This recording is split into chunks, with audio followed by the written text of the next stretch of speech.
ओम नमोस्तु नमोस्तु नमोस्तु नमोस्तु नमोस्तु। प्रणमो लोये श्रोत्रिकालवर्ती अरहन्ताणं। प्रणमो लोये श्रोत्रिकालवर्ती सिद्धाणं। प्रणमो लोये श्रोत्रिकालवर्ती आयर्याणं। प्रणमो लोये श्रोत्रिकालवर्ती उवज्जायाणं। प्रणमो लोये श्रोत्रिकालवर्ती शवशाहुणम्। ओंकार बिंदु संयुक्तं नित्यं ध्यायन्ति योगिनः। कामदं मोक्षदं चैव ओंकाराय नमो नमः। मंगलं भगवान् वीरो मंगलं गौतमो गणी। मंगलं कुंदकुंदार्यो जैन धर्मोस्तु मंगलम्। सर्वमंगल मांगल्यं सर्वकल्याणकारकं। प्रधानं सर्वधर्माणं जैनं जयतु शासनम्। नमः शमैशाराय स्वानुभूत्या चकाशते। चित्स्वभावाय भावाय सर्वभावान्तरच्छिदे। एगो में शाश्वतो अपाज्ञान दर्शन लक्षणों। शेषा में बाहिरा भावा सवे संयोग लक्षणा। मारो सुशाश्वत एक दर्शन ज्ञान लक्षण जीव छे। बाकी बधा संयोग लक्षण भाव मुझथी बाह्य छे। हूँ एक शुद्ध सदा अरूपी ज्ञान दर्शनमय खरे। कयन्य ते मारू जरी परमाणु मात्र नथी अरे। जे जाणतो अरहंत ने गुण द्रव्य ने पर्ययपणे। ते जीव जाणे आत्मने तसु मोह पामे लय करे। नथी अप्रमत के प्रमत नथी जे एक ज्ञायक भाव छे। ए रीत शुद्ध कथाय ने जे ज्ञात ते तो तेज छे। जेम नेत्र तेमज ज्ञान नथी कारक नथी वेद करे।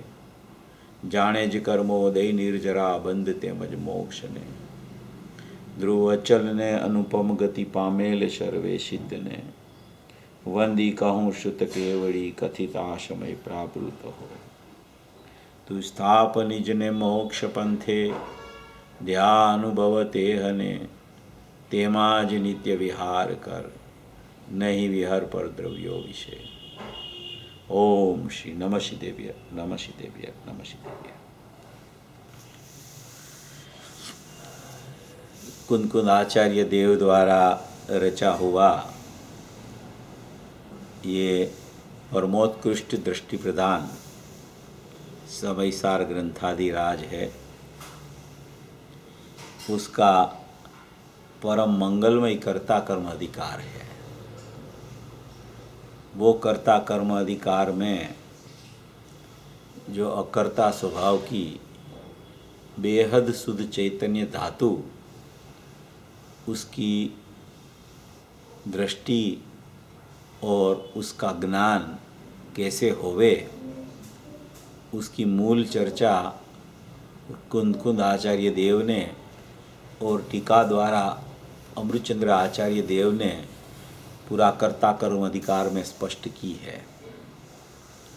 ये जो कर्ता कर्म अधिकार जो चल रहा है अनादि की अज्ञान रूप भ्रांतिवश जीव अपने को पर का और परभाव का कर्ता अनादि से मान रहा है। हे स्वयं अकर्ता, हे स्वयं ज्ञाता, हे स्वयं बेहद शुद्ध चैतन्य धातु त्रिकाल शुद्ध स्वभावी परमात्मा, ऐसा कोई त्रिकाली उपादेयभूत तत्व निज शुद्ध चैतन्य धातु होने पर भी ऐसा स्वीकार न करके पर में और परभाव में अपनी बुद्धि को डाल के अपने ज्ञान को डाल के अज्ञान दशा प्रति समय में प्रकट कर रहा है। वो अज्ञान दशा कैसे चली जाए और ज्ञान दशा की प्राप्ति कैसे हो जाए उसका आबेहूब वर्णन करता कर्म अधिकार में आचार्य भगवान ने बहुत न्याय से सिद्ध किया है। ऐसा ये प्रयोजनभूत कर्ता कर्म अधिकार है, कोई शास्त्रों में देखा नहीं जाता। कुंदकुंद आचार्य देव ने स्पेशल कर्ता कर्म अधिकार जीव जीवाधिकार के बाद में डाला है। जीव जीवाधिकार लिख के तुरंत कर्ता कर्म अधिकार लिखने का आशय भी ये है कि अनादि से जीव अजीव का संबंध बांधकर दुखी हो रहा है और वो अजीव का परिणाम को जीव करता ही है, जीव उसका ऐसा मान रहा है। इसलिए ऐसा कर्ता कर्म की भ्रांति अनादि से चलती होने से ये जीव अजीव अधिकार के बाद में तुरंत कुनकुन आचार्य देव को विचार आया और उसने कर्ता कर्म अधिकार लिख दिया। बहुत बड़ा, सबसे बड़ा 76 गाथा वाला 69 गाथा से 144 गाथा तक का ये बहुत अच्छा अधिकार इसमें कुनकुन आचार्य देव ने लिख दिया है। उसमें अपनी चर्चा 97 गाथा के ऊपर जो 4 कलश अमृतचंद्र आचार्य देव ने लिख दिए हैं उसके ऊपर अपनी चर्चा चल रही है। 97 गाथा में बहुत मार्मिक गाथा अपनी चल गई यहाँ। उसमें अज्ञान दशा कैसे जीव की प्रकट होती है और अज्ञान दशा के बाद में अज्ञान का ख्याल आ जाता है तो वो अज्ञान को छोड़ के ज्ञान दशा कैसे प्रकट हो जाती है जीव की, उसका आबेहूब वर्णन जो यहाँ कर्ता कर्माधिकार की 97 गाथा में किया। उसके ऊपर का वो जो एक कलश लिखा 57 और 58 अज्ञान दशा का कलश और 59 और 60 नंबर का कलश जो है वो ज्ञान दशा का कलश है। उसमें अपना 59 नंबर का कलश पिछले रविवार को चल गया था। अभी 60 नंबर का कलश बहुत मार्मिक कलश है, उसकी बात अपन चालू कर रहे हैं। ये जो 60 नंबर का कलश है उसमें ऐसी बात 2 दृष्टांत से सिद्ध करेंगे कि सचमुच में ज्ञान से ही सब ज्ञात होता है, ऐसा इसमें कहना चाहते हैं आचार्य भगवान अमृतचंद्र आचार्य देव कि ज्ञान के बिना कोई भी चीज़ अपने ज्ञान में ज्ञात नहीं होती है। और ज्ञान में कैसे ज्ञात होवे वो जल का दृष्टांत एक देंगे और एक तरकारी का माने सब्जी का दृष्टांत देंगे और अपनी वो नित्य चैतन्य धातु कैसी है उसकी चर्चा इसमें अमृतचंद्र आचार्य देव 60 नंबर का कलश में करने वाले हैं। उसके ऊपर ये अमृतचंद्र आचार्य देव का कलश टीका में राजमल जी साहब ने बहुत स्पष्टीकरण विस्तार से भी किया है, बहुत अच्छा स्पष्टीकरण आया है, वो भी अपन देख लेंगे। और बनारसीदास जी ने भी बहुत अच्छा उसकी छंद की शैली, उसकी कवित्व धारा उसमें उसने प्रकट कर दी है, उसको भी थोड़ा अपन देखेंगे। ये बहुत मार्मिक कलश है, पूरा भेद ज्ञान का कलश है। ज्ञान से ही सब जानना होता है, ज्ञान में ही सब रमत है, ज्ञान से ही सब चीज़ कैसे ज्ञात होती है उसका आचार्य भगवान अपने को ज्ञान करा रहे हैं कि तू ज्ञान लक्ष्मी को पकड़ ले, तेरी चैतन्य वस्तु पूरी ज्ञान से भरी पड़ी है, वो तेरी नित्य चैतन्य धातु है, वो नित्य चैतन्य धातु तुझे ख्याल में आ जाएगी तो तेरा प्रगट ज्ञान है वो ज्ञानात माने कि वो निज स्वरूपग्राही ज्ञान हो जाएगा और स्वरूपग्राही ज्ञान हो जाएगा। वो स्वरूपग्राही ज्ञान है वो स्वपर का भेद ज्ञान, द्रव्य पर्याय का भेद ज्ञान, आत्मा और आश्रव का भेद ज्ञान, कसाय और अकसाय स्वभाव का भेद ज्ञान करके वो ज्ञान में विवेक उत्पन्न करके वो अपनी दृष्टि और ज्ञान पूरा अकर्ता और ज्ञाता स्वभाव की तरफ चला जाएगा और तू ज्ञानात हो जाएगा। ज्ञानात मान से ज्ञान में रंग जाएगा, ज्ञान स्वरूप में आरूढ़ हो जाएगा। ऐसा ये तेरा ज्ञान स्वरूप है, ऐसा ज्ञान में विवेक की जागृति भेद ज्ञान से तुझे हो गई तो तू तेरा ज्ञान स्वरूप में रमने लगेगा, श्रद्धान करने लगेगा, ज्ञान स्वरूप का निज स्वरूपग्राही ज्ञान करने लगेगा, स्वसंवेदन ज्ञान करने लगेगा और सचमुच में तेरा आंशिक लीनता वाला स्वरूप आचरण भी प्रकट हो जाएगा। ऐसी कोई महत्वपूर्ण चर्चा ये पूरे कलश में अमृतचंद्र आचार्य देव बता रहे हैं। ऐसे ऐसे कलश अमृतचंद्र आचार्य देव ने लिख दिए हैं। गाथा तो कुनकुन आचार्य देव ने लिखी और अमृतचंद्र आचार्य देव ने उसका विस्तार करके टीका की रचना भी कर दी। फिर उसको फिर भी संतोष नहीं होता है, फिर उसके ऊपर भी कलश चलाते, उसके ऊपर भी कलश चलाते रहते हैं। जैसे मंदिर होता है, मंदिर के ऊपर कलश लग जाता है ना, ऐसे ये कलश एक के बाद एक, एक के बाद एक, एक के बाद एक चढ़ाते ही रहते हैं अमृतचंद्र आचार्य देव।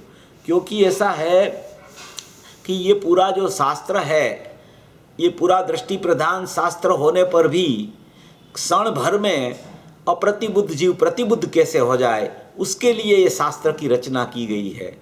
इसलिए बार बार अज्ञानी जीव को ज्ञात कराते जाते हैं कि तेरा ज्ञानमय परमात्मा, चैतन्य परमात्मा, नित्य चैतन्य धातु, बेहद शुद्ध चैतन्य धातु तेरी कैसी अंदर में विद्यमान है, उसका तू परिचय कर लेगा तो तुझे भेद ज्ञान में विवेक से भेद ज्ञान की जागृति हो जाएगी, स्वपर का भेद ज्ञान हो जाएगा, आत्मा और आश्रव का भेद हो जाएगा, और तुझे भेद ज्ञान होने से, तुझे अभेद का अनुभव होने से भेद ज्ञान का, स्वपर का यथार्थ भेद ज्ञान रूपी सम्यक ज्ञान प्रकट हो जाएगा।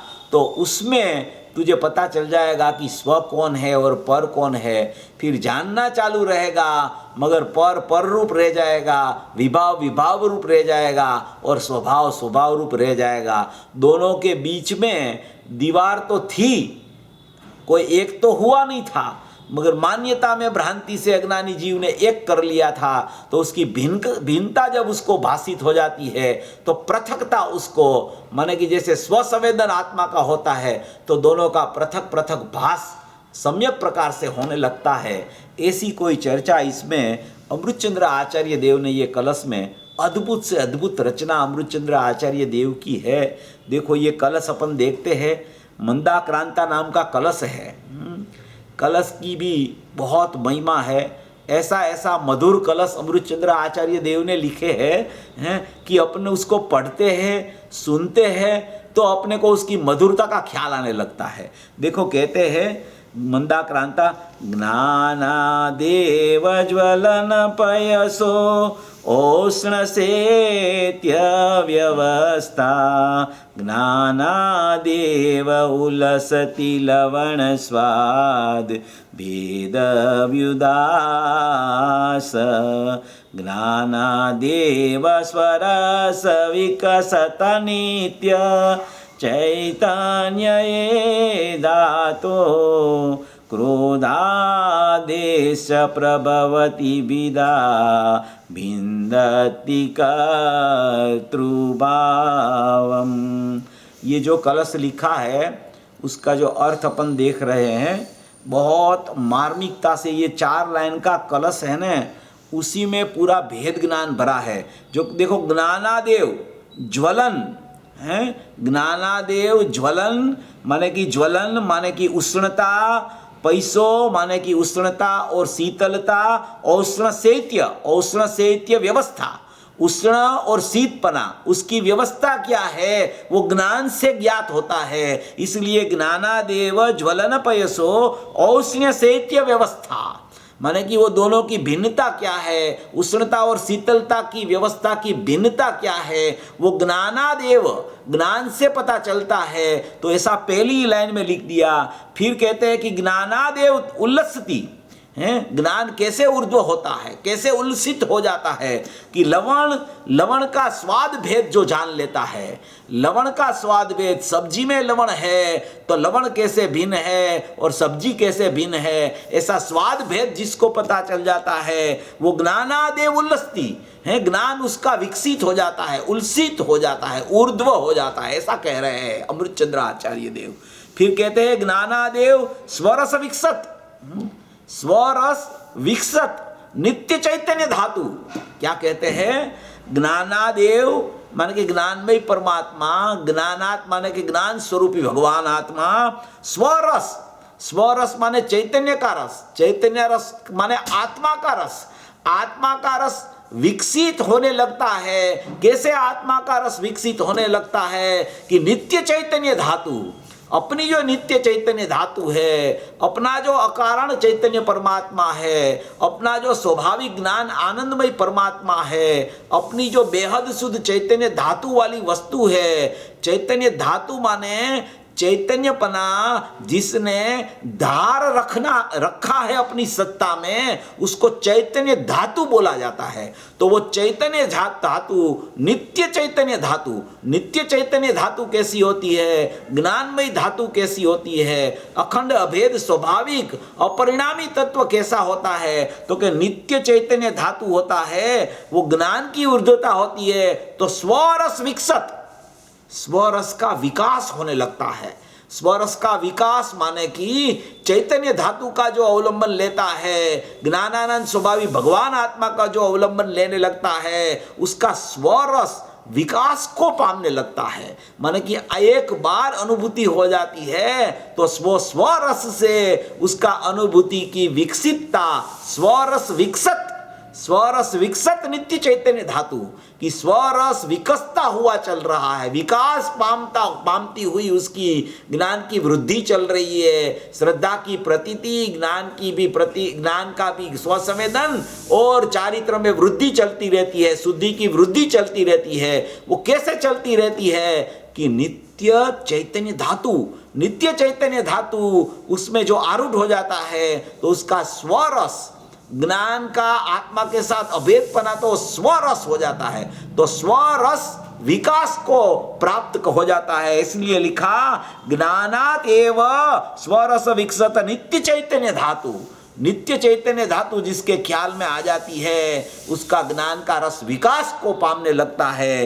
क्रोधादेश्च प्रभवति भिदा, क्रोधादेश्च प्रभवति भिदा भिन्दति कर्तृभावम।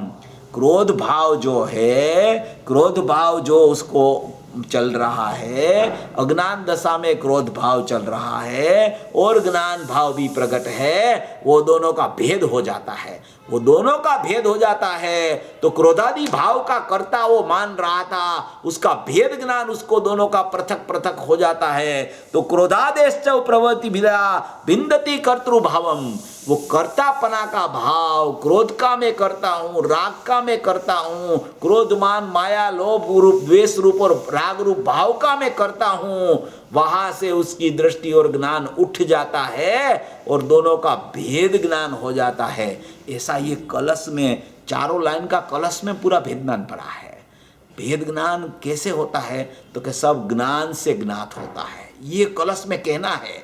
ज्ञानात एव, ज्ञानात एव, ज्ञानात एव, सभी लाइन में ये लिखा आचार्य भगवान ने कि ज्ञानात एव, ज्ञान का पता चल जाए, ज्ञान का ख्याल आ जाए, ज्ञान में सब जानने में आ जाए कि ये क्रोध भिन्न है और आत्मा भिन्न है, ये लवण भिन्न है और सब्जी भिन्न है, ये गर्म पानी हुआ है वो पर्याय में उष्णता हुई, वो उष्णता माने कि अग्नि के निमित्त से हुई, मगर पानी का स्वभाव तो शीतल है। ऐसा निज स्वरूप ग्राही ज्ञान से जो अपनी शीतलता को देख लेता है, अपना ज्ञायक भाव को जो देख लेता है, उसको रागादि भाव, विकार भाव, विभाव भाव, अचेतन भाव वो सब जड़ लगने लगता है। ऐसा यहाँ भेद ज्ञान अमृतचंद्र आचार्य देव करा रहे हैं। बहुत मार्मिकता से ये कलश अमृतचंद्र आचार्य देव ने भर दिया है। इतनी माने की महत्वता ये अमृतचंद्र आचार्य देव ने ये कलश की है कि अपन तो इसको कलश को भी सोच नहीं सकते। इतना आचार्य भगवान की तो कलम चलती है ना, हैं विकल्प में आए और कोई कोई मुनिराज को, कोई कोई आचार्य को शास्त्र लिखने का भाव आता है। अधिकांश आचार्य और मुनिराज तो अपने स्वरूप में आरूढ़ होते हुए ही अपनी परिणति में केली करते हैं और सदुपयोग रूप उसको बार बार स्वसंवेदन, प्रचुर स्वसंवेदन होता रहता है, तो वो तो अपने में ही लीन होते रहते हैं। उसको तो विकल्प ही नहीं आता। विकल्प आता है तो भी मैं शुद्धात्मा हूँ, ऐसा अंदर जाने का ही विकल्प उसका चलता रहता है। शास्त्र लिखने का विकल्प तो कोई कोई आचार्य को, मुनिराजों को आता है। वो अपने लिए वो निमित्त तो इतना कार्यकारी हो जाता है कि ऐसा भाव तो अपने को कौन सुनाए। ऐसे हमारे हलते चालते सिद्ध, हरते फिरते सिद्ध, ऐसे अमृतचंद्र आचार्य देव कि जिसने तीर्थंकर जैसा काम तो कुंकुदाचार्य देव ने किया और अमृतचंद्र आचार्य देव ने गणधर जैसा काम कर दिया है। देखो ये गणधर जो होते हैं ना, वो ऐसी महिमा कर देते हैं वो 2-4 लाइन वाली गाथाओं की कि वो गणधर ने अगर वो स्पष्टीकरण टीका करके न किया हो तो अपन कुंद आचार्य की 2 लाइन समझ नहीं पाते। इसलिए ये बहुत मार्मिकता से अमृतचंद्र आचार्य देव ने ये सब भाव भर दिए हैं। देखो यहाँ कलश में क्या कहते हैं, अब यह कहते हैं कि जो कुछ ज्ञात होता है वह ज्ञान से ही ज्ञात होता है। अभी ये उसकी मथाला में ये लिखा है श्लोकार्थ के कि अब यह कहते हैं कि जो कुछ ज्ञात होता है, जो कुछ जानने में होता है, जो कुछ ज्ञान होता है, जो कुछ अपने को ज्ञान में पता चलता है, वो कैसे पता चलता है, तो कि जो कुछ ज्ञात होता है वह ज्ञान से ही ज्ञात होता है। सबका जानने वाला तो ज्ञान है। ज्ञान में प्रति समय जानना चलता रहता है। प्रत्येक समय अज्ञानी के पास भी एक ज्ञान की किरण अंश रूप प्रकट है, वो ज्ञान में जानना चलता रहता है। तो सब ज्ञान से ही ज्ञात होता है। स्वपर का भेद भी ज्ञान से ही ज्ञात होता है। पानी की उष्णता और शीतलता का भेद भी ज्ञान से ज्ञात होता है। लवण की खारप और सब्जी की मिठास, ये दोनों की भिन्नता भी मिले हुए दिखते होने पर भी ज्ञान उसको विवेक करके दोनों को भेद कर लेता है। जैसे दृष्टांत आया था ना श्रीखंड का, है कि श्रीखंड में शक्कर में मिठास है और दही में खटास है, तो अज्ञानी तो वो दोनों को एक करके श्रीखंड का स्वाद लेता है, और ज्ञानी श्रीखंड खाता है तो भी उसको शक्कर का स्वाद भिन्न आता है और दही का स्वाद भिन्न आता है। ऐसी स्वाद भिन्नता का अनुभव ज्ञान से होता है, और वो ज्ञान को यहाँ प्रसिद्ध कर रहे हैं अमृतचंद्र आचार्य देव कि जो भी यहाँ यह कहते हैं जो कुछ ज्ञात होता है वह ज्ञान से ही ज्ञात होता है। ज्ञान के अलावा कोई गुण की कोई पर्याय जान नहीं सकती। इसलिए श्रद्धा में मिथ्यात्व चलता है, चारित्र की विपरीत दशा में राग चल रहा है, वो दोनों का अपना ज्ञायक भाव से भेद ज्ञान भी, वो बीच में एक ज्ञान की धारा चलती है, वो ज्ञान उसका दोनों का भेद ज्ञान करा के अकर्ता स्वभाव, ज्ञाता स्वभाव, चैतन्य स्वभाव, नित्य चैतन्य धातु और ये बेहद शुद्ध चैतन्य धातु की तरफ अपना उपयोग को ले चलता है। तो विवेक से जागृति करके जीव जाग जाता है, अंदर में से जागता है, तो ज्ञायक भाव की दृष्टि होके उसको सचमुच में ज्ञानमय परमात्मा का ज्ञान होके स्वसंवेदन की प्राप्ति चतुर्थ गुण स्थान में जीव को हो जाती है। उसको स्वानुभव बोला जाता है, उसको पुरुषार्थ बोला जाता है, उसको ज्ञान में विवेक की जागृति हुई ऐसा बोला जाता है। दोनों की भिन्नता जिसको भाषित हो जाती है उसको सचमुच में सम्यक ज्ञान का प्रवाह चलने लगता है, और प्रवाह ऐसा धारावाहिक चलने लगता है कि वो निरंतर केवल ज्ञान तक चलता रहता है। कोई विक्षेप नहीं आता, परिणति रूप या सदुपयोग रूप धारा चलती ही रहती है। ऐसा यहाँ बता रहे हैं कि जो कुछ भी ज्ञात होता है वो सब ज्ञान से ही ज्ञात होता है। अरे ज्ञायक भाव तो तुझे अभी दिखने में नहीं आता। ज्ञायक भाव तो अरूपी अपरिणामी तत्व है, उसका तुझे अभी पता न चलता हो तो तुझे ज्ञान की किरण प्रकट है, ज्ञान का उपयोग प्रकट है, ज्ञान में जानना प्रकट है। ये सब जानना जो हो रहा है वो किसकी सत्ता में जानना हो रहा है, तो कि ज्ञान की सत्ता में जानना हो रहा है। भले पर को लक्ष्य करके एकांत जानने वाला इंद्रिय ज्ञान काम करता हो, मगर इंद्रिय का निमित्त का संग का आप भेद छोड़ दो तो वहां ज्ञान काम कर रहा है। वो ज्ञान में जानना होता है, वो ज्ञान में सब ज्ञात होता है। ऐसे ज्ञान की महिमा यहाँ अमृतचंद्र आचार्य देव ये बता रहे हैं। बहुत मार्मिकता से ये कलश अमृतचंद्र आचार्य देव ने लिखा है। कलश टीकाकार ने राजमल्ली साहब ने तो वहाँ निज स्वरूपग्राही ज्ञान लिख दिया। वहाँ क्या लिख दिया? निज स्वरूपग्राही ज्ञान। जिसको स्वरूपग्राही ज्ञान प्रकट होता है उसको ही सचमुच में भेद ज्ञान की बंसरी बजने लगती है। जिसको स्वरूपग्राही ज्ञान प्रकट नहीं होता, खाली ज्ञान प्रकट है, वो ज्ञान का उपयोग भी जब तक ज्ञायक की तरफ नहीं चलता तब तक स्वरूपग्राही ज्ञान नहीं होता। और स्वरूपग्राही ज्ञान के बिना जो भी ज्ञान है वो कुछ कार्यकारी नहीं होता।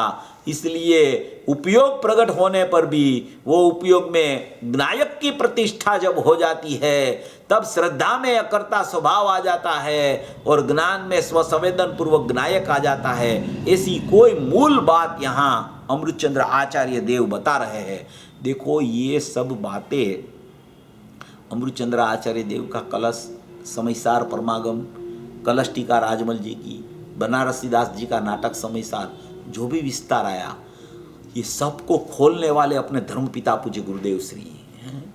भले कुंकुद आचार्य देव ने शास्त्र लिख दिया, अमृतचंद्र आचार्य देव ने टीका कर दी, राजमल जी साहब ने भी वो कलश के ऊपर कलश टीका की रचना कर दी, बनारसी दास जी ने नाटक समयसार भी बना दिया, मगर अगर उसका स्पष्टीकरण अपने को पूज्य गुरुदेव श्री ने न बताया होता तो अपन ये चर्चा भी कैसे करते, अपन स्वाध्याय भी कैसे कर सकते। ये सब पेटी पैक बंद पड़ा था शास्त्र। तो ये पुरुष ने खोला और खोल के उसमें से ऐसे रत्न निकाले, ऐसे रत्न निकाले, पूरी चैतन्य रत्नाकर वली निकाल दी उसमें, पूरा चैतन्य रत्नाकर निकाल दिया उसमें से। ऐसा ये पुरुष ने इसको खोल दिया। भेद ज्ञान का जो मार्ग है वो पूरा उसने खोल दिया कि पर में तेरा कुछ नहीं है, परद्रव्य में तेरा कुछ नहीं है, और परद्रव्य के निमित्त से तेरी अज्ञान दशा रूप विभाव परिणमन चल रहा है, वो भी तेरे से पृथक चल रहा है। तू तो चैतन्य स्वभावी आत्मा है, तू तो ज्ञायक परमात्मा है, तू तो नित्य चैतन्य धातु है, तू तो बेहद शुद्ध चैतन्य धातु है, तू तो परिपूर्ण परमात्मा कृतकृत्य स्वभावी अपरिणामी तत्व ज्ञायक देव है। ऐसा पूज्य गुरुदेव श्री ने बता के सब तरह से अपने को हटा के अपनी चैतन्य सत्ता को बताने का काम ये पूज्य गुरुदेव श्री ने किया। दृष्टि का विषय को दृष्टि में लेने के लिए दृष्टि भी बताई और दृष्टि का विषय भी बताया, और भेद ज्ञान करने के लिए ज्ञान कैसे विवेक करता है और वो भेद ज्ञान के द्वारा अभेद की तरफ ज्ञान झाके दृष्टि अहम कैसे कर लेती है, उसका पूरा विषय पूज्य गुरुदेव श्री की वाणी में ऐसा खुल के आया, ऐसा खुल के आया कि ये पुरुष ने अगर ये स्पष्टीकरण न किया होता तो ये कुंकुद आचार्य और अमृतचंद्र आचार्य देव का हृदय अपन समझ न पाते हैं। इसलिए महत्वता तो अपने को आचार्यों की तो लगती है, मगर उसके स्पष्टीकरण वाले पूज्य गुरुदेव श्री है, उसकी तो समय समय में महत्वता अपने को याद आती ही रहती है। ऐसी कोई चर्चा यहाँ ये श्लोक की कलश की चर्चा है। देखो अब यह कहते हैं कि जो कुछ ज्ञात होता है वह ज्ञान से ही ज्ञात होता है। ज्ञान से ही ज्ञात होता है माने कि ज्ञान में ही सब भेद ज्ञान की कला छिपी हुई है, और ज्ञान तेरे पास प्रगट रूप, तेरी अंश रूप प्रगटता, उपयोग की प्रगटता, ज्ञान की पर्याय की प्रगटता तेरे पास प्रत्येक समय की है। इसलिए भेद ज्ञान तू कोई भी समय में कर सकता है, क्योंकि ज्ञान में सब जानने में आता है। ज्ञान जानने नहीं जाता, ज्ञान में सब जानने में आ जाता है। ऐसी ज्ञान की कोई शक्ति है, ऐसी ज्ञान की कोई स्वतः जानने का उपयोग प्रत्येक समय प्रकट होता है। उसमें जानना जानना जानना जानना स्वपर प्रकाशक चल रहा है, और वो ज्ञान की जो किरण है उसकी स्वच्छता बच गई है। वो स्वच्छता के कारण, क्योंकि ज्ञान कभी मलिन नहीं होता, ज्ञान हमेशा जानने रूप रहता है, जानने रूप रहता है। उसमें अगर एकांत से पर को जानने चला जाए तो उसको मिथ्या ज्ञान बोला जाता है, मगर वो सचमुच पर को जानने नहीं जाता। ज्ञान तो ज्ञान में रहता है, मगर जैसा ये पर की स्वच्छता यहाँ है, ज्ञान में निर्मलता है, ज्ञान की स्वच्छता है, ज्ञान में जानना है, तो ये सब पदार्थ विभाव रूप परिणमन माने कि अपना विभाव का प्रकार, मिथ्यात्व और राग द्वेष और पर पदार्थ सब यहाँ जानने में स्वच्छता के कारण आते रहते हैं। प्रत्येक समय में ये ज्ञान निर्लेप होने पर भी कभी यहाँ लक्ष्य करने नहीं जाता। ये सब यहाँ जनित जाने के कारण, ये जानने में आता होने के कारण, ज्ञान में ज्ञान का ज्ञान स्वभाव होने पर भी ये जानने से वो ज्ञान उसको जानने में अगर व्यावृत हो, उसको जानने में अगर प्रवृत्त हो जाता है तो वो ज्ञान को मिथ्या ज्ञान कहा जाता है। जब मिथ्या ज्ञान कहा जाता है तब भी ज्ञान में जानना चालू रहता है, मगर जानने का विषय उसने पर को बनाया है, इसलिए विषय की अपेक्षा से उसको मिथ्या ज्ञान कहने में आता है। ज्ञान सचमुच में मिथ्या नहीं होता, ज्ञान में मात्र जानना होता है। ऐसा यहाँ कहते हैं। देखो कहते हैं, यह कहते हैं कि जो कुछ ज्ञात होता है वह सब ज्ञान से ही ज्ञात होता है।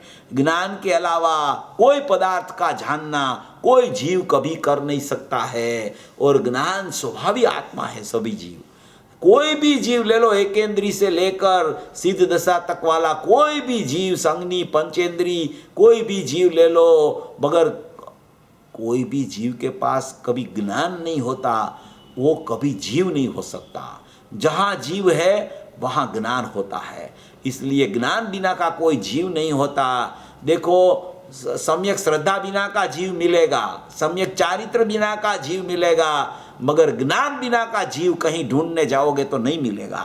इसलिए यहाँ कहते हैं कि ज्ञान से ही सब ज्ञात होता है। देखो क्या कहते हैं श्लोकार्थ, ज्वलन पैसो औष्ण्य शैत्य व्यवस्था, गर्म पानी में अग्नि की उष्णता का ये दृष्टांत देते हैं। दृष्टांत में से सिद्धांत बताएंगे।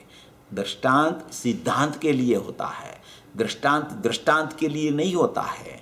दृष्टांत समझ में आ जाए, अगर सिद्धांत की तरफ अपना ज्ञान न बढ़े तो दृष्टांत में खाली दृष्टांत की तरफ ही ज्ञान चला जाता है। और ज्ञान सिद्धांत में जब आता है, ज्ञान में सिद्धांत जब ख्याल में आता है, तो वो ज्ञान अपना ज्ञायक भाव जो सिद्धांत निष्ठ है, वहाँ वो ज्ञान की किरण चली जाती है। तो यहाँ कहते हैं कि गर्म पानी में अग्नि की उष्णता का और पानी की शीतलता का भेद ज्ञान से ही प्रकट होता है। देखो पानी है ना, पानी जल जल है, वो जल गर्म हो गया, उष्ण हो गया, गर्म हो गया जल। तो उसमें अग्नि की उष्णता का और पानी की शीतलता का भेद है। अग्नि की उष्णता है और पानी की शीतलता है। यहाँ ऐसे नहीं कहते कि पानी अभी गर्म हो गया है, मगर काउंस करके लिखा कि गर्म पानी में, पानी को गर्म पहले दिखाया, फिर कहते हैं कि अग्नि की उष्णता का और पानी की शीतलता का भेद है। उष्णता किसकी बताई? अग्नि की बताई। और शीतलता किसकी बताई? कि पानी की बताई।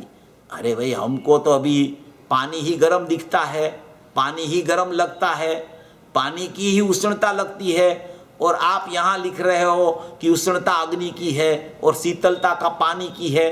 तो यहाँ हमको तो ऐसी पानी में उंगली डालते हैं गर्म पानी में, तो हमको तो उष्णता पानी की ही लगती है, और आप यहाँ लिख रहे हो कि उष्णता अग्नि की है और शीतलता पानी की है। तो ये हम कैसे मान ले? तो कि आचार्य भगवान और ज्ञानी पुरुष कहते हैं कि तेरी ये जल उंगली से उसका नाप नहीं निकल सकता, क्योंकि ये पानी जो तुझे गर्म दिखता है ना, वो जो गर्म हुआ है वो ऊपरी देखंत, अगर तू ऊपर से देखता है तो तुझे वहाँ सचमुच में गर्म पानी दिखता है, मगर वही गर्म पानी के गर्भ में जाके देख तो पानी की शीतलता कभी नष्ट नहीं होती। अगर पानी की शीतलता नष्ट हो गई होती तो कोई उसका स्वभाव कभी चला नहीं जाता। पानी की शीतलता अगर नष्ट हुई होती तो गरम कोई भी चीज में पानी गरम डालने से भी वो उष्णता चली जाती है। उसका अर्थ ही यह है कि पानी की शीतलता कायम, गरम पानी के समय में भी पानी की शीतलता नियम से रहती है। ये ऊपर से देखता है ना जीव, तो पानी उष्ण दिखता है। अगर वही उष्णता को उसके अंदर में जाके देखे न, तो पानी का स्वभाव शीतल है, उसने शीतलता कभी नहीं छोड़ी है। अगर शीतलता एक समय भी छूट जावे न, तो पानी ही नहीं रहे, उष्ण ही रहे, तो अग्नि ही रहे, वहाँ पानी रहे ही नहीं, वहाँ पानी का नाश हो जाए। तो ये क्या कहना चाहते हैं? ये भेद ज्ञान कैसे बता रहे हैं कि पानी जो है वो उष्ण हुआ है, वो निमित्त पने के कारण उसकी पर्याय में तुझे उष्णता दिखती है। वो अग्नि का निमित्त है, पानी की पर्याय में उष्णता तुझे दिखती है, तो तुझे पानी का स्वभाव ही गर्म जानने में आ जाता है, उसका ऐसा विभाव हो जाता है, ऐसी भ्रांति हो जाती है कि पानी ही गर्म हो गया है। सचमुच में गर्म पानी है, उसको भी आप ऐसे न ऐसे 15 मिनट 20 मिनट आधा घंटा रखो तो वो शीतलता को फिर प्राप्त हो जाएगा। क्यों प्राप्त शीतलता को हो जाएगा? क्यों? जो गर्म हुआ था वो तो अग्नि के निमित्त से हुआ था, निमित्त उसमें अग्नि थी, स्वभाव उसका गर्म नहीं हुआ था, स्वभाव ने शीतलता नहीं छोड़ी थी। इसलिए ही उसको ऐसे नहीं ऐसे आप पानी को, गर्म पानी को भी रखो तो 15 मिनट, 20 मिनट, आधा घंटे में वो फिर से अपनी शीतलता का स्वभाव पर आ जाता है पानी।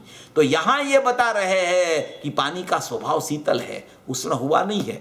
ये अभी ठंड के टाइम में तो ये सबको पता होता है ना, है कि वो पानी गर्म करने जाते हैं ना उष्णता का निमित्त से, तो फिर तुरंत सब लोग स्नान कर लेते हैं, क्योंकि तुरंत पानी ठंडा हो जाता है, पानी तुरंत ठंडा हो जाता है। सवेरे जो जल्दी जाते हैं ना भगवान का अभिषेक करने को, हैं, तो उनको पता होता है कि पानी गर्म करके जल्दी स्नान करना पड़ेगा, नहीं तो पानी ठंडा हो जाएगा, क्योंकि उसका स्वभाव तो शीतल है, वो छोड़ेगा नहीं उसका स्वभाव को, अपनी शीतलता को पानी कभी ये स्वभाव छोड़ता नहीं है। निश्चय से देखो, स्वभाव से देखो तो पानी शीतल है, अभी उस पर निश्चय व्यवहार भी उतारो तो व्यवहार से पानी की पर्याय है वो गर्म हुई है, और निश्चय से देखो तो पानी की पर्याय शीतल है। क्यों निश्चय से शीतल है और क्यों व्यवहार से गर्म हुई है? क्योंकि आप उसको स्पर्श करो तो आपको गर्म भी दिखती है पानी की पर्याय, वो पानी की पर्याय दिखती है। वो जो स्पर्श करने से, ये इंद्रिय है ना, इंद्रिय है ना, सन्निकर्ष करके जानती है सब पदार्थ को। इंद्रिय ज्ञान, इंद्रिय के साथ, ये इंद्रिय के साथ ज्ञान जुड़ जाता है, इंद्रिय का निमित्त बना लेके ज्ञान वहाँ से कार्य करने के लिए प्रवृत्तिशील होता है, और वो प्रवृत्तिशील ज्ञान इंद्रिय का निमित्त से हुआ, और ये उंगली पानी में डाली तो इंद्रिय से ये पानी, ये उंगली से इंद्रिय का संग करके पानी को जानने के लिए ये जड़ से गया, तो उसकी पर्याय में पर्याय को देखने में आया, पर्याय में पर्याय का स्पर्श हुआ, तो पर्याय का स्पर्श से उसको पता चला कि ये पानी उष्ण हो गया है। समझे? वो पर्याय का स्पर्श है उष्णता का, वो पानी की पर्याय में समयवर्ती उष्णता हुई है अग्नि के निमित्त से, मगर वो अग्नि के निमित्त से हुई, उसका मतलब ये है कि वो उष्णता अग्नि की है, क्योंकि निमित्त रूप में अग्नि है। पानी का स्वभाव शीतल है, वो शीतल स्वभाव कभी उष्ण नहीं होता। क्यों उष्ण नहीं होता? क्योंकि वो अपना स्वभाव कभी नहीं छोड़ता, फिर से वो शीतल हो जाता है। मैं बहुत दृष्टांत इसके बारे में पहले भी दिया है, आज भी दे देता हूँ। आज भी ये दृष्टांत देखो, ये दृष्टांत से सिद्धांत अपने को पकड़ना है, ऐसा नहीं कि अपने को ऐसे न ऐसे दृष्टांत, हाँ वो तो पता ही है पानी शीतल होता है, उष्णता तो अग्नि की है, वो तो मालूम ही है, वो अग्नि के निमित्त से उष्णता हो जाती है। अरे भैया मालूम है, मगर उसका प्रयोग करो, स्वभाव में जाने का प्रयोग करो, स्वभाव में जाने से ही शीतलता का तुझे ज्ञान वास्तविक सम्यक प्रकार से हो जाएगा। हैं, अभी तो क्या हो गया, अभी तो ये गीज़र आ गए और कहीं कहीं तो सोलार भी लग गए हैं। अभी सोलार लगाया समझ लो, तो सोलार में तो उष्णता आने से पानी गर्म हो जाता है, हैं? अभी वो भी अपने आप ठंडा हो जाता है फिर से। क्यों ठंडा हो जाता है? क्योंकि वो शीतलता छोड़ता नहीं, शीतलता कभी नहीं छोड़ता। और पानी है ना, पानी को कभी उष्णता का स्पर्श नहीं होता। कैसे स्पर्श नहीं होता? देखो पहले के ज़माने में तो क्या होता था कि पानी होता था ना, पानी तो एक बाउल लेते थे, बाउल में पानी डालते थे और वो चूल्हा जलाते थे लकड़ी का, और वो चूल्हा जला के उसको गर्मी दे के वो माने कि बर्तन वहाँ रख देते थे। बर्तन में पानी है, समझ ला, बर्तन है वो पानी नहीं है, बर्तन है वो पानी नहीं है, पानी बर्तन में है, समझो आप। और जो अग्नि नीचे से प्रज्वलित होती है अग्नि, वो अग्नि किसको स्पर्श करती है? अग्नि का स्पर्श किसको होता है? वो बर्तन को स्पर्श होता है अग्नि का, पानी को स्पर्श नहीं होता। समझो ये न्याय है बराबर एकदम, ये न्याय से सिद्ध होता है कि पानी उष्ण नहीं है, पानी उष्ण हुआ ही नहीं है। जब उंगली डालो और उष्ण दिखे ना एकदम, वो धुआं निकलता हो और उंगली डाल भी नहीं सकते हैं, तभी भी पानी शीतलता को नहीं छोड़ा है पानी ने। देखो ये अग्नि प्रज्वलित होती है, वो प्रज्वलित अग्नि हो गई, और वो अग्नि प्रज्वलित में वो बर्तन जो है वो समझ लो, वो बर्तन में उष्णता उसकी लगती रहती है, और पानी तो वो बर्तन में अंदर पड़ा है, पानी का स्पर्श नहीं होता अग्नि को। अगर एक समय भी पानी का स्पर्श हो जाए ना अग्नि को, तो अग्नि चली जाए, अग्नि रह नहीं सकती वहां, पानी का स्पर्श होवे तो पानी उसको तुरंत बुझा देता है। इसलिए कोई अग्नि ने आज तक पानी को स्पर्श नहीं किया है, और पानी अपने से ही उष्ण होता है और अपने से ही शीतल हो जाता है। वो तत्समय की, उस समय की पानी की पर्याय की योग्यता है। निमित्त भले अग्नि हो, मगर निमित्त से कोई कार्य नहीं होता स्वभाव का। कोई पदार्थ का दूसरे पदार्थ से कोई कार्य नहीं हो सकता, निमित्त नियम से तीनों काल अकिंचित कर रहता है। कोई पदार्थ का कारण कोई दूसरा पदार्थ नहीं हो सकता। अपने ही अपने पदार्थ में, अपने ही अपने द्रव्य गुण पर्याय में, अपने से ही शीतपना और उष्णपना अपनी तत्समय की योग्यता से होता रहता है, और वो योग्यता में भी उष्णपना भी उसकी योग्यता से होता है पर्याय में, और शीतपना भी उसकी योग्यता से पर्याय में होता है। और स्वभाव तो शीतल ही है उसका, स्वभाव तो उष्ण होता ही नहीं, कभी शीतलता को कभी छोड़ता ही नहीं। ये जो न्याय है ना कि उष्णता स्पर्श नहीं करती पानी को, अगर स्पर्श करती तो उष्णता ही नहीं रहती। पानी अगर उष्णता में वो धुआं है, वो समझ लो कि वो अग्नि का ज्वाला है, वो अग्नि की, उसके साथ पानी टच हो गया तो वो अग्नि की ज्वाला रहेगी ही नहीं, वो चली जाएगी। इसलिए नियम से पानी का स्वभाव शीतल है। वो कभी वो बर्तन को स्पर्श करता है, वो भी व्यवहार है। पानी को तो स्पर्श करता ही नहीं अग्नि। इसके यहाँ, इसलिए यहाँ कहते हैं कि गर्म पानी में अग्नि की उष्णता का और पानी की शीतलता का भेद ज्ञान से ही प्रकट होता है। ये ज्ञान से ज्ञात होता है कि पानी की शीतलता है और अग्नि की उष्णता है। उसको ऐसा लगता है पानी ही गर्म हो गया, पानी ही गर्म हो गया। पानी गर्म कैसे होवे? उष्णता अग्नि का स्वभाव है, तो अग्नि का स्वभाव उड़ के पानी में थोड़ा आ जाता है, और पानी की शीतलता का स्वभाव अग्नि में थोड़ी चला जाता है। अगर चला जाए तो वो स्वभाव ही न कहलाए। तो पानी की नियम से शीतलता और अग्नि की नियम से उष्णता। अभी पानी पर्याय में अगर उष्ण हुआ है तो व्यवहार से कहा जाता है कि पानी उष्ण हुआ। वो व्यवहार माने कि पर्याय सापेक्षता से उसका ज्ञान कराना हो तो कहा जाता है कि पानी गर्म हो गया है, तो ऐसा गर्म पानी हो गया है, और कोई बोले कि ये तो एकदम शीतल है, एकदम शीतल है, एकदम शीतल है, तो पूरी गर्म पानी वाली जो बाल्टी है ना, वो शीतल शीतल कह के अगर पूरी गर्म बाल्टी डाल देवे इधर, तो क्या होगा? तो कि ये विवेक चूक गया। ज्ञान में विवेक होता है। जिसको ज्ञान का ख्याल होता है ना, वो ऐसा उटपटांग काम नहीं करता। वो पर्याय की सापेक्षता को भी देख लेता है और द्रव्य की निरपेक्षता को भी देख लेता है।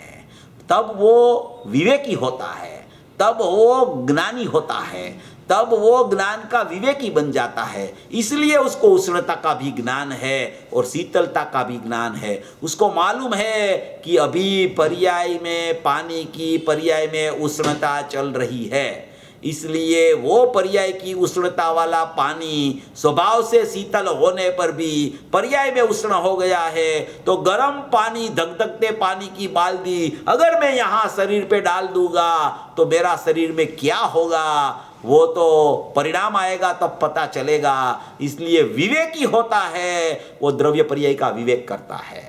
वो ऐसा कहता है नहीं नहीं, है ही नहीं उष्ण, है ही नहीं उष्ण, है ही नहीं उष्ण, ऐसा नहीं करता। वो पर्याय अपेक्षा से उष्णता है, पर्याय अपेक्षा से उष्णता दिखती है, द्रव्य अपेक्षा से शीतलता है, वो शीतलता गायब नहीं हो गई, मगर एक समयवर्ती पर्याय में उष्णता अग्नि के निमित्त से हुई है, और वो शीतलता ख्याल में आते ही वो उष्णता की जगह शीतलता का परिणमन शुरू होने वाला है। इसलिए अग्नि और पानी की, उष्णता की और शीतलता की भिन्नता प्रति समय कायम रहती है। जो स्वभाव से देखने वाला स्वभाव को हो जाता है, उसको पानी कभी स्वभाव में उष्णता नहीं दिखता, वो पर्याय में उष्णता है, उसका ज्ञान करता है, मगर दृष्टि में शीतल स्वभाव की तरफ वो देख लेता है। तब ज्ञान में विवेक जागृत होता है, तब वो दृष्टि ज्ञायक तरफ चली जाती है। ज्ञान में विवेक होता है कि पर्याय अपेक्षा से उष्णता पानी में हुई है और द्रव्य अपेक्षा से शीतलता उसकी कायम है। पर्याय में जो उष्णता पानी में हुई है वो अग्नि के निमित्त से हुई है, इसलिए सचमुच तो उष्णता अग्नि की ही है, पानी की उष्णता कभी नहीं हो सकती। पानी तो शीतल ही होता है। ऐसा जब उसको मालूम पड़ जाता है तो वो विवेकी हो जाता है, तो वो भेद ज्ञानी हो जाता है, तो वो ज्ञानी हो जाता है। उसको बोला जाता है निज स्वरूप ग्राही ज्ञान। निज स्वरूप ग्राही ज्ञान, जिसको स्वरूप ग्राही ज्ञान प्रकट होता है उसको ही सचमुच में ये द्रव्य पर्याय का विवेक और परद्रव्य का निमित्तपना कैसे वो स्वद्रव्य की पर्याय में लागू पड़ता है, और पर्याय का विभाव परिणमन भी परद्रव्य के निमित्त से कैसे अपनी पर्याय में लक्ष्य करके वहां हो जाता है। और जब वो दोनों की भिन्नता द्रव्य पर्याय की जान लेता है तो द्रव्य अशुद्ध नहीं हुआ है, शुद्ध है। द्रव्य शीतल ही पानी वाला है। उष्णता एक समय की पर्याय में अग्नि के निमित्त से उष्णता आई है, मगर वो उष्णता, वो पर्याय का जो उष्णता है पर्याय की, वो अग्नि से अभिन्न होने से मेरा त्रिकाली द्रव्य तो शीतल है, तो शीतल की दृष्टि हो जाती है। ऐसी कोई महत्व की चर्चा यहां बता रहे। देखो, गुरुदेव ने बहुत स्पष्ट किया है। गुरुदेव ने कहा कि स्वरूपग्राही जो ज्ञानी बनता है ना, उसको ही वास्तव में स्वपर का यथार्थ ज्ञान होता है। जो स्वरूपग्राही ज्ञानी नहीं होता है उसको उष्णता किसकी है और शीतलता किसकी है, पर पदार्थ क्या है और स्व क्या है, ऐसा ज्ञान और भान होता ही नहीं है। निज स्वरूपग्राही ज्ञान के पहले स्वरूपग्राही ज्ञान तो अनुभूति के काल में प्रकट होता है। निज स्वरूपग्राही ज्ञान तो अनुभूति के काल में प्रकट होता है, मगर उससे पहले भी एक जीव को भेद ज्ञान का विवेक चालू हो जाता है। उसको ज्ञान का विवेक बोला जाता है, ज्ञान की मध्यस्थता बोली जाती है। अभी श्रद्धा में आत्मा ख्याल में नहीं आया, उससे पहले एक ज्ञान में विवेक जागृत हो जाता है। वो ज्ञान में क्या विवेक जागृत होता है कि ज्ञान की स्वपर प्रकाशकता होने पर भी उसको वो ज्ञान में ही, ज्ञान का ही स्वतंत्र है वो स्वभाव, स्वपर प्रकाशक। वो कोई पर के कारण पर प्रकाशक नहीं है कि स्व के कारण स्व प्रकाशक नहीं है। वो स्वतंत्र स्वपर प्रकाशक पर्याय अपने में अपने से प्रकाशमान होती है, प्रकट होती है। वो स्वपर प्रकाशक पर्याय में पर की भी यथार्थता किसको भाषित होती है कि जिसको स्व का ज्ञान होता है, उसको पता चलता है कि ये पर है, उसको वो भिन्न जान लेता है कि ये अग्नि की उष्णता है। जिसको स्वपर प्रकाशक में स्व का ज्ञान ही सचमुच में नहीं हुआ, ज्ञायक का ज्ञान भी नहीं हुआ सचमुच में, ज्ञायक का ही ज्ञान नहीं हुआ सचमुच में, शीतलता पानी की है, वही जिसको पता नहीं है, वो तो कहां से उष्णता अग्नि की है वो बोलेगा, उसको तो पानी ही उष्ण लगेगा। इसलिए स्वपर प्रकाशक में भी स्व का ज्ञान जिसको यथार्थ है उसको ही सचमुच में पर की यथार्थता ख्याल में आती है। जब तक स्व की यथार्थता ख्याल में नहीं आती, स्व स्वभाव, ज्ञायक भाव, चैतन्य भाव, अपरिणामी तत्व, कोई भूतार स्वभाव जो अपना है, निज चैतन्य धातु लिखा, इसमें क्या लिखा, नित्य चैतन्य धातु, स्व रस विकसत नित्य चैतन्य धातु, ज्ञानात एव स्वरस विकसत नित्य चैतन्य धातु। ये नित्य चैतन्य धातु क्या है कि नित्य चैतन्य धातु शीतल शीतल शीतल शीतल। पूज्य गुरुदेव श्री कहते हैं ना कि बर्फ की पाट होती है 50-50 मण की, ऐसी शीतल पाट पड़ी है अंदर चैतन्य की, ऐसी शीतल पाट पड़ी है, ऐसी शीतल पाट पड़ी है कि उसमें इतनी शीतलता भरी है, इतनी शीतलता भरी है कि वो कभी उष्ण होती ही नहीं, वो कभी विभाव रूप होती ही नहीं, वो कभी पर्याय रूप होती ही नहीं। वो चैतन्य पाठ है शीतल अंदर में, ऐसी नित्य चैतन्य धातु है, ऐसा बेहद शुद्ध चैतन्य स्वभाव है, ऐसा अपना ज्ञायक भाव है, ऐसा अपना अभेद और अखंड स्वभाव है। वो ज्ञानानंद से भरा पड़ा है, अंदर में अनंत गुणों से भरा पड़ा है, चैतन्य धातु से भरा पड़ा है। चैतन्य को धार के ज्ञायक भाव ने रखा है, उसका नाम चैतन्य धातु है। ऐसा यहां नित्य चैतन्य धातु बता रहे हैं कि जिसको नित्य चैतन्य धातु ख्याल में आती है उसको स्व और पर का विवेक ख्याल में आ जाता है। गुरुदेव तो बहुत दृष्टांत दे के सिद्ध करते हैं। गुरुदेव ने कहा है कि एक आप है ना, ये सोना का लाटा ले लो, सोना, सोना माने गोल्ड, गोल्ड है ना, गोल्ड है? अभी तो गोल्ड का बहुत चल रहा है? तो गोल्ड है ना, गोल्ड, गोल्ड ले लो आप, गोल्ड का, सोना का लाटा होता है ना, लाटा है? वो पीस, वो ले लो आप, उसको कपड़े में पैक कर दो, कपड़े में कोई भी डिजाइन होवे, कुछ भी होवे उसमें, मगर वो अंदर का सोने का पीस है, उसको क्या लेना देना उससे है। ऐसे ये देह देवड़ में चैतन्य परमात्मा विराजमान है। ये शरीर है, कर्म है, नो कर्म है, द्रव्य कर्म है, भाव कर्म है, इंद्रिय ज्ञान है, एक समय की पर्याय है। वो तो उससे वो चैतन्य गोड़ा है, वो सोना का पीस, वो कैसे भी उसको पैक कर दो, वो पैकिंग कैसा भी हो, शरीर कोई भी मिले, कर्म कैसा भी हो, भाव कर्म कितना भी वर्त रहा हो, वो अंदर की वस्तु को क्या होने वाला है। ऐसी नित्य चैतन्य धातु जो वस्तु है, लोग अच्छी अच्छी चीजें होती है ना तो ऐसे पैक करके रखते हैं, ऐसे पैक करके रखते हैं, 4-4, 5-5 कवर चढ़ाते रहते हैं। तो वो 4-4, 5-5 कवर क्या है, पहले एक समय की पर्याय है, बाद में वह भाव कर्म है, बाद में द्रव्य कर्म है, बाद में नौ कर्म है। सब तरीके का पेपर लगाओ, सब तरीके से पैक कर दो, मगर नित्य चैतन्य धातु है वो कभी पैक नहीं हो सकती। वो तो ज्ञान दर्शन में ही रहती है, वो तो प्रज्वलित रहती है, वो तो चैतन्य धातु नित्य है, वो कभी कोई उसको आवरण नहीं होता, नित्य निरावरण वस्तु है। वो ज्ञान का प्रकाश अंदर से प्रज्वलित होता ही रहता है, होता ही रहता है, होता ही रहता है, होता ही रहता है। जैसे चैतन्य का दीपक, जैसे प्रगाट चैतन्य की ज्योत प्रगटती रहती है प्रति समय, ऐसे ही ये चैतन्य का दीपक, ज्ञानमय दीपक जो अंदर में प्रज्वलित है, वो प्रति समय प्रगट रूप अंदर में स्थित है। उसको कोई आवरण नहीं है, कोई विभाव नहीं है, कोई माने कि उसका स्वभाव में कोई विभाव का परिणमन एक समय रूप होता है, बिल्कुल एक समय वाली पर्याय ही नहीं है इसमें। ऐसा चैतन्य धातु बता रहे हैं। ऐसा भेद ज्ञान का प्रकार यहाँ पानी की शीतलता और अग्नि की उष्णता का भेद ज्ञानात एवं ज्ञान से ही प्रकट होता है। लवण स्वाद भेद व्युदास ज्ञानात एवं उल्लसती।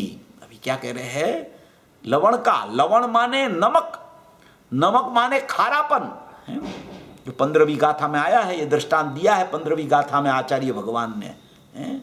ये सब तो अमृतचंद्र आचार्य देव ने जो ये टीका लिखी ना और ये करस लिखा, तो ऐसे दृष्टांत देते हैं, ऐसे दृष्टांत देते हैं कि रोज अपने जीवन में अपनी दैनिक क्रियाओं में वो आता हो दृष्टांत। ऐसे दृष्टांत ही देते रहते हैं ये आचार्य भगवान। क्यों ऐसे दृष्टांत देते रहते हैं, ऐसा उसको दृष्टांत कैसे ख्याल आ गया होगा। वो तो स्नान करने तो जाते नहीं कभी, गर्म पानी ठंडा पानी, वो सब्जी की उसको क्या पता है।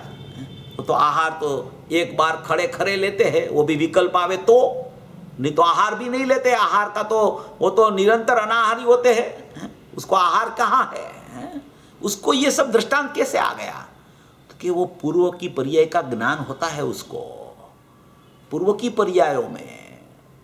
पर्यायों में जब वो थे तब का ज्ञान अंदर में पड़ा है, वो ज्ञान से वो ये सब दृष्टांत लिख देते हैं। विकल्पात्मक दशा में आते हैं तो वो लिख देते हैं। रहते हैं जंगल में, मगर संसारी जीवों का घर की भी जो प्रवृत्ति होती है, उसकी भी जो रोज की प्रवृत्ति होती है, वो पूर्व पर्यायों में उसको भी अनुभव हुआ है, तो वो ये सब बातें अनुभव से लिखते हैं, स्वसंवेदन से लिखते हैं। आचार्य भगवान को ये कहाँ पता है कुछ, है?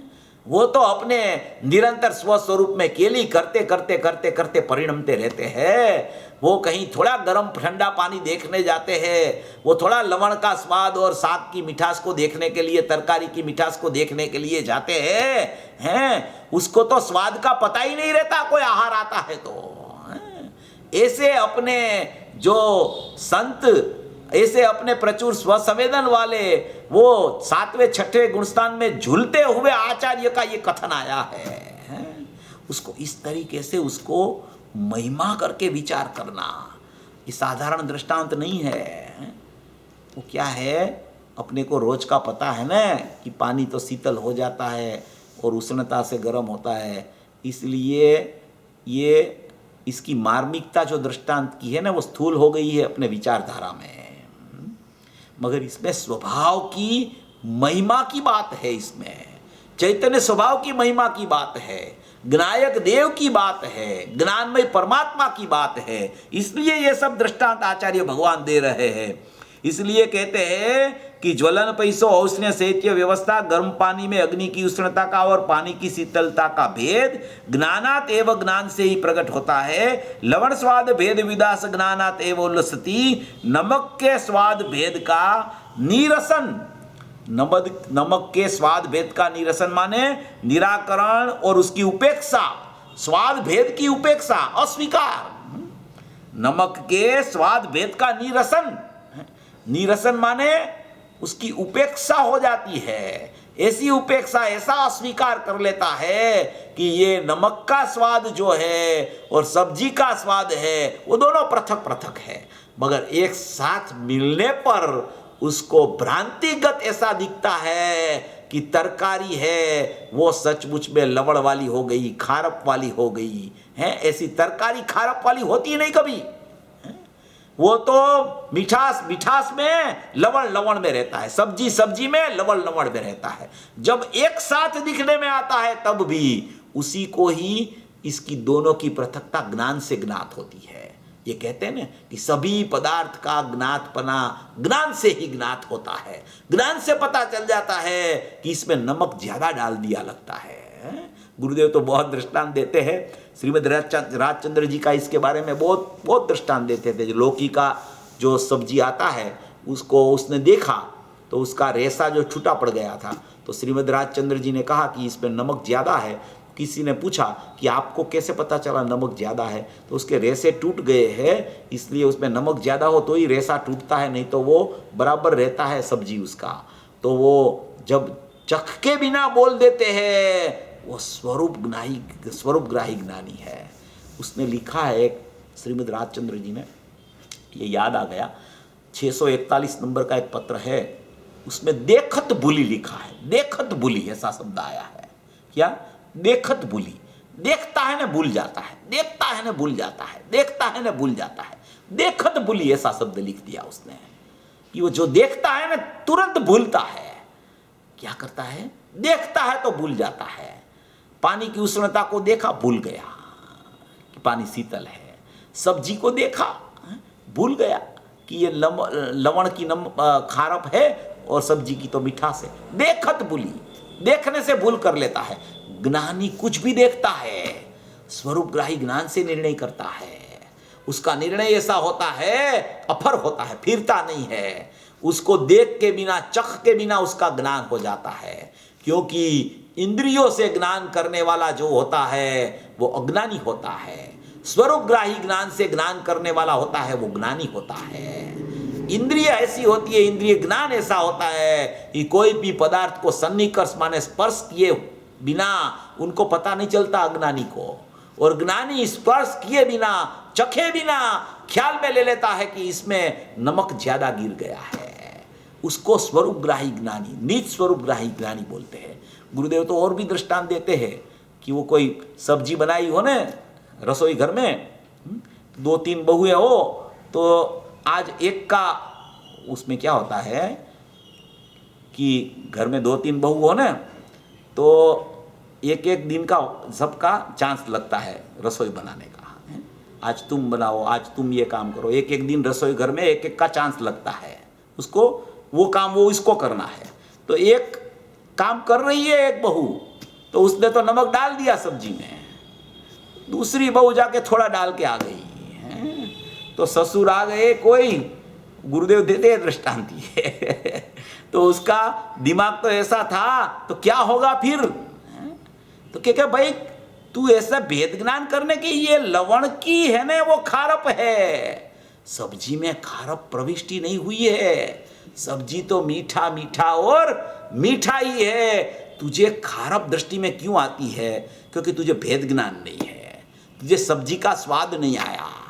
ऐसे ही ये जो है सब्जी का स्वाद कहो कि खारप का स्वाद आता है, उसको सब्जी का स्वाद नहीं आता, सब्जी का स्वाद आता है उसको खारप का स्वाद नहीं आता है। ज्ञानी तो स्वरूपग्राही होता है, वो दोनों को भिन्न जान लेता है कि ये खारप का स्वाद अलग है, ये सब्जी का स्वाद अलग है, चैतन्य स्वाभाविक नायक का स्वाद अलग है और रागादि भाव का स्वाद अलग है। ये दृष्टांत देखे, सिद्धांत बता रहे हैं। देखो ये कहते हैं कि ज्ञान से ही नमक के स्वाद भेद का निरसन निराकरण, वो निराकरण अस्वीकार उपेक्षा ज्ञान से ही होता है, अर्थात ज्ञान से ही व्यंजनगत नमक का सामान्य स्वाद उभर आता है। ज्ञान से ही माने कि सम्यक ज्ञान से ही, सच्चा ज्ञान से ही, सचमुच वास्तविक स्वसंवेदन ज्ञान से ही, स्वरूप लक्षी ज्ञान से ही, ज्ञानात एव लिखा है इसमें, ज्ञानात एव, सभी कलश में ये सभी लाइनों में ज्ञानात एव ज्ञानात एव ज्ञानात एव लिखा है। वो ज्ञान जिसको प्रकट होता है वो दोनों का भिन्न भिन्न स्वाद उसको ख्याल में आ जाता है, अर्थात ज्ञान से ही व्यंजनगत नमक का सामान्य स्वाद उभर आता है और स्वाद का स्वाद विशेष निरस्त होता है। स्वरस विकसत नित्य चैतन्य धातु, स्वरस विकसत, ये मूल पॉइंट है। अभी है, अपन तो अगले संडे लेंगे, टाइम तो होने आया है। स्वरस विकसत नित्य चैतन्य धातु है, स्वरस विकसत नित्य चैतन्य धातु। ये देखो ये तीसरी लाइन में कलश में ये आया है। पहली लाइन में जल और उष्णता का है, वो अपन ने ले लिया। दूसरी लाइन में कलश में लवण का भेद का स्वाद आया है। तीसरी लाइन में ज्ञानात एवं स्वरस विकसत नित्य चैतन्य धातु, वो पंक्ति जो लिखी है आचार्य भगवान ने कि स्वरस कैसे आता है, कि चैतन्य धातु जिसको ख्याल में आ जाती है। नित्य चैतन्य धातु लिखा है। नित्य चैतन्य अपने स्वभाव को धार के जिसने रखा है उसको नित्य चैतन्य धातु बोली जाती है। धातु माने नित्य चैतन्य धातु माने कि नित्य चैतन्य स्वभाव को धार के जिसने रख लिया है वो नित्य चैतन्य धातु है। वो नित्य चैतन्य धातु को जिसने धार के रखी है उसको स्वरस में विकास होने लगता है। स्वरस में माने कि ज्ञान का स्वरस का विकास चालू हो जाता है। ज्ञान में एक बार स्व संवेदन आया, एक बार सम्यक ज्ञान हो गया तो केवल ज्ञान तक ऐसा न ऐसा स्वाद चलता रहता है। भेद ज्ञान की ऐसी महिमा है। भेद ज्ञान सिद्धा सिद्धाये किल केचनम तस्य भाव तो बद्धा बद्धाये किल केचनम। ये क्या कहना चाहते हैं कि ज्ञान से भेद ज्ञान होता है, ज्ञान से विवेक की जागृति होती है। जिसको स्वरस विकसित हो जाता है, जो नित्य चैतन्य धातु को अपने ज्ञान में ग्रहण कर लेता है, उसका स्वरस विकास रूप होने लगता है। स्व का रस, ज्ञायक का रस, चैतन्य का रस, वो स्व का रस विकास प्राप्त करने लगता है। ऐसा विकसने लगता है, ऐसा विकसने लगता है कि केवल ज्ञान की प्राप्ति कर लेता है। वो क्षयोपशम ज्ञान सम्यक ज्ञान है, उसमें से क्षयी ज्ञान केवल ज्ञान हो जाता है। तो वो कैसे होता है कि स्वरस का विकास होते होते होते नित्य चैतन्य धातु में आरूढ़ होते होते होते ज्ञानात एव, ज्ञान की प्रक्रिया में ज्ञान का स्वसंवेदन से स्वरस विकसित होने से नित्य चैतन्य धातु में आरूढ़ होने से वो क्षयोपशम ज्ञान में से क्षयी ज्ञान केवल ज्ञान प्रकट हो जाता है। उसको यहाँ कहते हैं कि भेद ज्ञान सिद्धा सिद्धा एक केचनम। जिसको भेद ज्ञान की बंसरी बाजने लगी है, बजने लगी है, उसको सचमुच में ज्ञान पकड़ में आता है। और जिसको ज्ञान पकड़ में आता है, जिसको अंश पकड़ में आता है, वो अंशी का अंश होने से वो अंशी उसको ख्याल में आए बिना नहीं रहता। देखो अंशी तो है ना, त्रिकाली ज्ञायक भाव की महिमा तो बहुत आनी चाहिए। अगर उसकी महिमा नहीं है तो कुछ पता ही नहीं चलता है, तो रुचि ही उस तरफ नहीं जाती है, तो उपयोग का कुछ काम ही नहीं है। मगर उसकी महिमा आने पर भी वो सचमुच में तो वेदन गम्य है। वो वेदन से उसका पता चलता है, वेदन के बिना पता नहीं चलता है। मेरे को जानने में आ रहा है, जानने में आ रहा है, मगर जानने में आया मगर वेदन आया। वेदन माने विवेक, विवेक माने सोपर का भेद ज्ञान। सोपर का भेद ज्ञान जब तक नहीं होता, आश्रव और आत्मा का जब तक भेद ज्ञान नहीं होता, तब तक उसको सचमुच में आत्मा का आत्मिक वेदन नहीं आता। और वेदन के बिना उसकी भेद ज्ञान की जागृति आए बिना वेदन ही नहीं आता। और वेदन के बिना वो पृथक पृथक पदार्थ को अलग अलग जान नहीं सकता। इसलिए ये ज्ञान का अंश जो है ना, वो प्रगट है अभी सबके पास। ज्ञायक प्रकट होने पर भी ज्ञायक तो अरूपी चैतन्य परमात्मा, त्रिकाल चैतन्य परमात्मा, वो तो ज्ञान में विवेक जागृत होने पर वो ज्ञान यहाँ चला जावे, तब वो श्रद्धा यहाँ अहम करे, तब वो ख्याल में आता है। मगर प्रत्येक समय में प्रगट रूप ज्ञान तो मौजूद है। प्रगट रूप ज्ञान का उपयोग, प्रकट रूप ज्ञान की किरण, प्रगट रूप ज्ञान में जानना जानना जानना जानना चलता रहता है। वो ज्ञान तो प्रत्येक समय में जीव के पास प्रगट है। और वो ज्ञान से ही सचमुच में वो ज्ञान से देखो तो वो ज्ञान की अभिन्नता ज्ञायक से है, ज्ञायक से देखो तो उसमें वो ज्ञान भी नहीं है। देखो ऐसा भेद ज्ञान है। भेद ज्ञान क्या कहने में आता है कि स्व में कोई पर्याय नहीं है, और पर्याय ऐसा बोले कि मैं ही ज्ञायक हूं तो उसकी अभिन्नता कायम रहती है। तो ये जो बात है, ये ज्ञान की दोरिये जीव जा सकता है ज्ञायक की तरफ। तो प्रगट लक्षण ज्ञान है, वो ज्ञान में ज्ञायक विद्यमान है, प्रत्येक समय में जीव को विद्यमान है। कोई समय ऐसा नहीं है कि ज्ञान ने ज्ञायक को छोड़ दिया है। अगर एक समय भी ज्ञान ज्ञायक को छोड़ देता तो कोई जीव को अनुभूति नहीं होती। और अनुभूति के बिना, वेदन के बिना, उसके पास ज्ञायक होने पर भी सचमुच में उसको ज्ञायक का पता नहीं चलता। इसलिए यहाँ जो कहने में आ रहा है, ये भेद ज्ञान की प्रक्रिया बता रहे हैं कि सभी की का ज्ञातपना ज्ञान से होता है। ज्ञान से माने सम्यक ज्ञान से होता है, सम्यक ज्ञान से माने स्वरूपग्राही ज्ञान से होता है। उसका मतलब ये है कि स्वरूपग्राही ज्ञान न होने से पहले भी ज्ञान का उपयोग जो प्रकट है, वो ज्ञान में कोई रागादि भाव नहीं है, क्योंकि वो रागादि भाव है वो आश्रव की अशुद्धता है, और उपयोग है वो आत्मा की उपयोगिता है। तो वो उपयोग का अंश है, वो उपयोगवान से अनन्य रहता है। और राग द्वेष मोह है वो कर्म की सत्ता से अनन्य रहता है। जैसे यहाँ पानी की उष्णता है वो अग्नि के साथ अभेद रहती है, और जो पानी का शीतल स्वभाव है वो सचमुच पानी का मूल स्वभाव से अनन्य रहता है। ऐसे ही ज्ञान में जो राग द्वेष जो मोह चल रहा है वो कर्म के साथ अभिन्न है, ज्ञान का उपयोग का लक्षण है वो ज्ञायक के साथ अभिन्न है। ऐसे दो विभाग प्रथम से ही है, ऐसा ख्याल में जिसको आ जाता है उसको ज्ञान प्रकट हो जाता है, स्वसंवेदन ज्ञान हो जाता है। और वो स्वसंवेदन ज्ञान हुआ तो श्रद्धा में अकर्तापना आया, और ज्ञान में स्वसंवेदन हुआ, वो निज स्वरूप ग्राही ज्ञानी हो जाता है। और वो ज्ञानी को दोनों का भेद ज्ञान निरंतर चलता रहता है। उपयोग प्रकट होता है, ये प्रत्येक समय में उपयोग प्रकट होता है। प्रत्येक समय में दो भाव हो जाते हैं उसके, एक तो ज्ञायक की तरफ चलने लगता है, दूसरा विकल्पात्मक दशा में परसापेक्ष हो जाता है।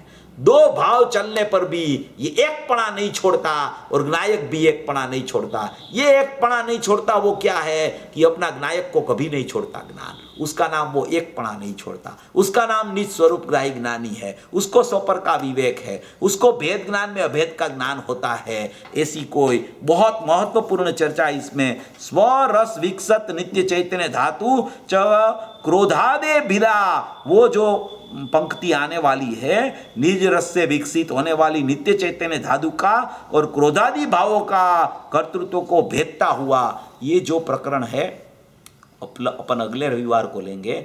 उसमें बहुत मर्म है, वो मर्म वाला प्रकरण है। जो ज्ञानी कैसे होता है, वो स्वरस का विकसितपना विकास उसको कैसे होता है, वो नित्य चैतन्य धातु क्या है और स्वरस का विकास कैसे होता है, उसकी पूरी व्यवस्था ये कलश की तीसरी पंक्ति जो ज्ञानात एवं स्वरस विकसित नित्य चैतन्य धातु लिखा है उसमें से ये निकाला है। उसमें ये पूरा भाव यहाँ भरा है। ये सब तो पूज्य गुरुदेव श्री के अलावा अपन को कोई समझा नहीं सकता। इसलिए इसमें जो गुरुदेव के प्रवचन है, बहुत बढ़िया प्रवचन गुरुदेव ने किए हैं। उसमें भी खास करके कलश टीका का जो विस्तार राजमल जी साहब ने किया है ना, उसका प्रवचन ज़्यादा मार्मिक है। उसमें लिखा है कि ये अनुभवना कठिन तो है, ये अनुभवना माने कि स्वपर का भेद ज्ञान करना, आश्रवों से आत्मा भिन्न है वो भेद ज्ञान करना, विभाव और स्वभाव भिन्न है वो भेद ज्ञान करना एक साथ दिखता है। इसलिए भेद ज्ञान करना कठिन तो है मगर अशक्य नहीं है। कठिन तो है मगर अशक्य नहीं है, ऐसा उसमें बताया है। वहाँ ही निज स्वरूप ग्राही शब्द डाला है वो राजमल जी साहब ने।